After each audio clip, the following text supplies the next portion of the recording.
everybody. I'm here in San Fran and it's beautiful, and I'm going to start the year out over here and hopefully be flying back home pretty soon. It's good to be with you guys.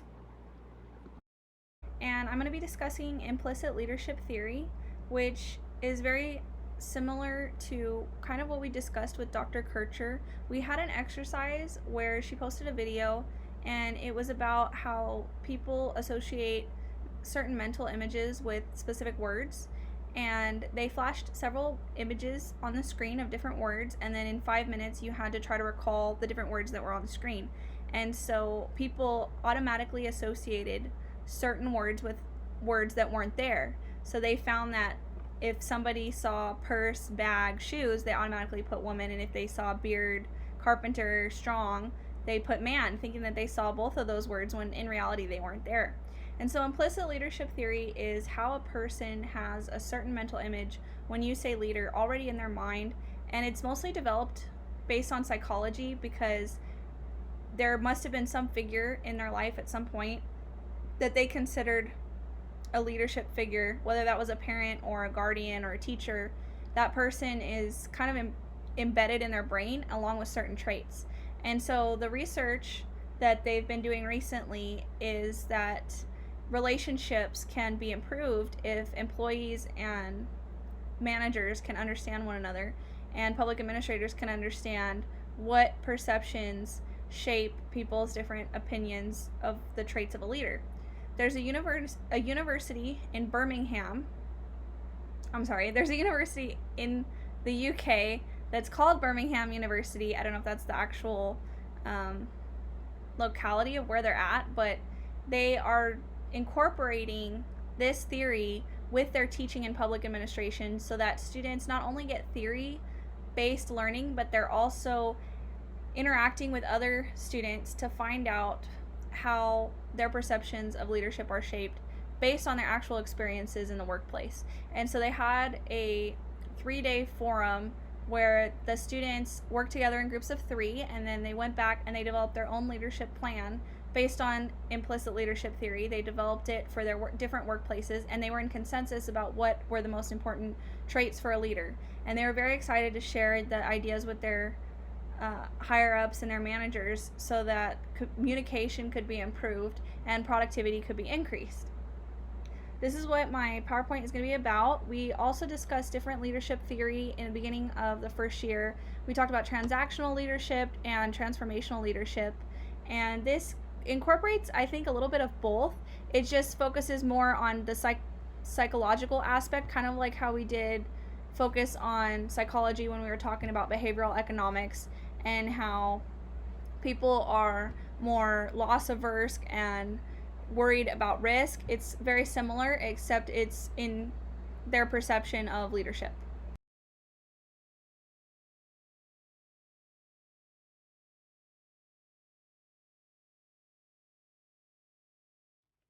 Public administration must include reflective practice in their curriculum for students. A combination of theoretical and hands-on learning approaches will enable students to navigate through the different options they face when tackling problems in public service.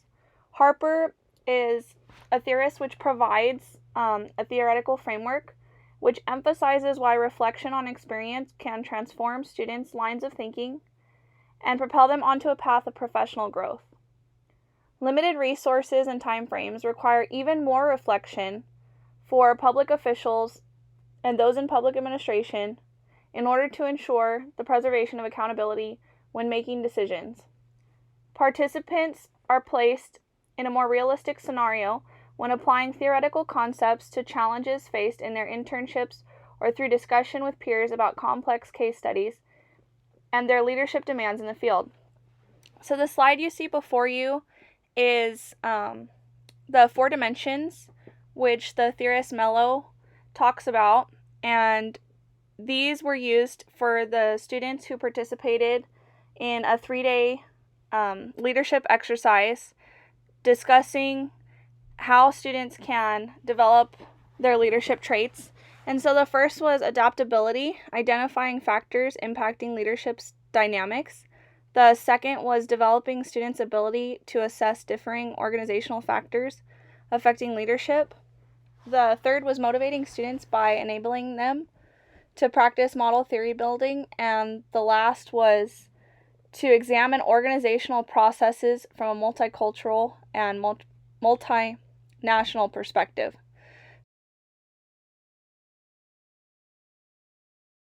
Complex problem solving stayed the same for 2015 to 2020, but critical thinking and coordinating with others swapped places.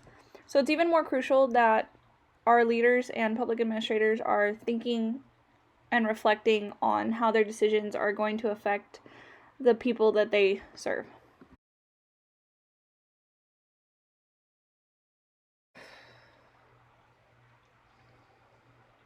The other interesting aspect of this illustration is that creativity was bumped up to number 3 and emotional intelligence swapped places with quality control, which means it's even more important that people are reflecting on how their traits affect those around them, as well as reflecting on how they can be more creative on the job.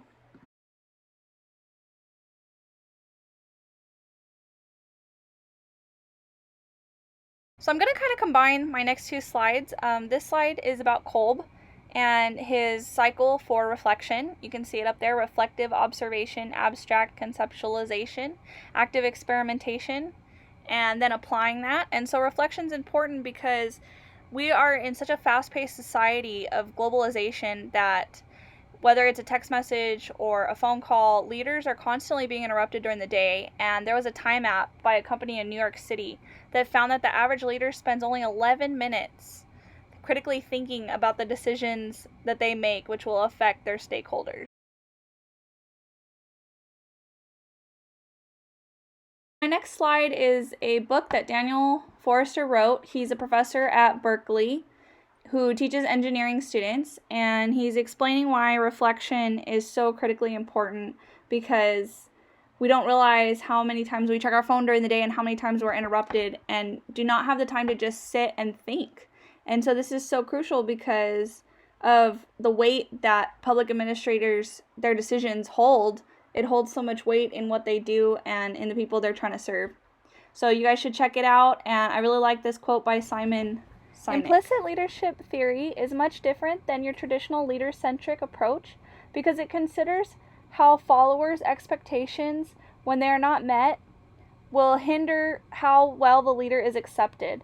And so this theory is much different from the traditional theories, like I said, of Hersey and Blanchard, for example.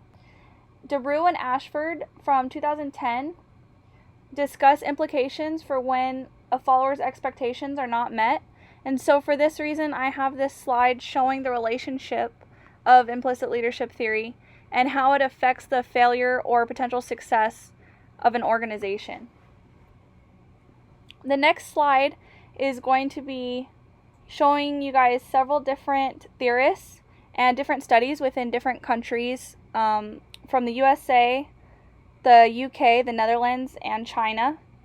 And so what was discovered was that traits of a leader, oftentimes most people are in agreement of what traits a leader should have and what dimensions, the 8 dimensions of leadership there should be. And so for the USA, they had 3 samples of undergraduate students and 1 sample of working adults. Was one study by Offerman. Another was a total of 263 undergraduate students by Lord, and they were surveyed.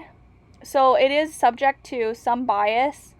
My question would be, how do you really measure implicit leadership theory? That would be one of my main research questions. And it is difficult to measure because, like I said, it's usually done through surveys, and so that can be difficult to gauge. Also, depending on what is going on within the organization at the time. So time and circumstances within the organization can also affect followers' biases when considering how well they view their leaders. So this is for my last slide. It's a statement by Peter Drucker. It says, follow effective action with quiet reflection. From the quiet reflection will come even more effective action. And so one of my favorite verses is Psalm 46:10, be still and know that I am God. Because no matter how difficult our challenges are or what we face, we have to remember that God is at the front of our lives. And even our great leaders like Moses and Solomon in the Bible asked God for more faith so that they could lead the people. And so I think reflection is extremely an important part of leadership. I hope that this provided a Christian perspective on leadership in relation to PA theory and some of the theories on leadership that we've covered thus far.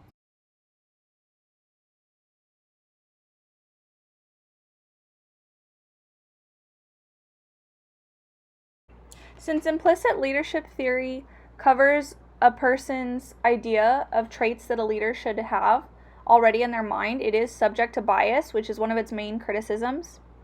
A question I would have as far as how can you measure it is if it would be improved, or if research could be improved, if a person is tracked over a period of time, because implicit leadership theory is subject to change just as a person's experiences changes. Also, a person can associate one trait with another, even though that person may not necessarily have that trait, just like we talked about with the psychology, because a person may consider a leader that they knew dedicated and then associate that with intelligence, and that may not necessarily be the case. So having more than one person give their opinion on that person's traits would also improve accuracy. I look forward to working with all of you this year. This concludes this presentation for DPA 755. Have a blessed day.